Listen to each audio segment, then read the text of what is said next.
ఓం శ్రీమాత్రే నమః. సుమంగలిగా చాలా కాలం సుఖంగా ఉండాలని కోరుకుంటున్నారా? మీ కుటుంబంలో ఎప్పటికీ మంగళము శాంతి ఉండాలని కోరుకుంటున్నారా? అయితే చాలామందికి తెలియని ఒక శక్తివంతమైన శ్లోకం ఉంది. దీన్ని రోజు కేవలము 11 సార్లే ఉదయము సాయంత్రము దీపం వెలిగించి అమ్మవారి ధ్యానం చేసుకొని 11 సార్లు కనుక ఈ శ్లోకాన్ని చదివితే ఆశ్చర్యకరమైన ఫలితాలు లభిస్తాయి. మీరు కూడా ఈ రోజు నుంచే ఈ శ్లోకం జపించడం ప్రారంభించండి.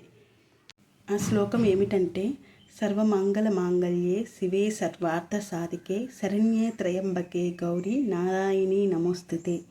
ఈ శ్లోకాన్ని నెమ్మదిగా భక్తితో వినండి, చదవండి. ఈ శ్లోకము అర్థం ఏమిటంటే, అమ్మవారిని అన్ని మంగళాలకి మూలమైన వారిగా భావిస్తారు. మన కోరికలు నెరవేర్చే శరణిచ్చే తల్లి అని వర్ణిస్తారు. ఈ శ్లోకం జపించడం ద్వారా మన జీవితంలో శాంతి సౌభాగ్యం పెరుగుతాయి.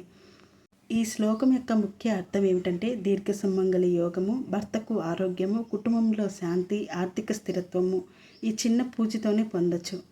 మరి ఎందుకు ఆలస్యం? ఈ రోజు నుంచే ఈ శ్లోకాన్ని చదవటం ప్రారంభించండి.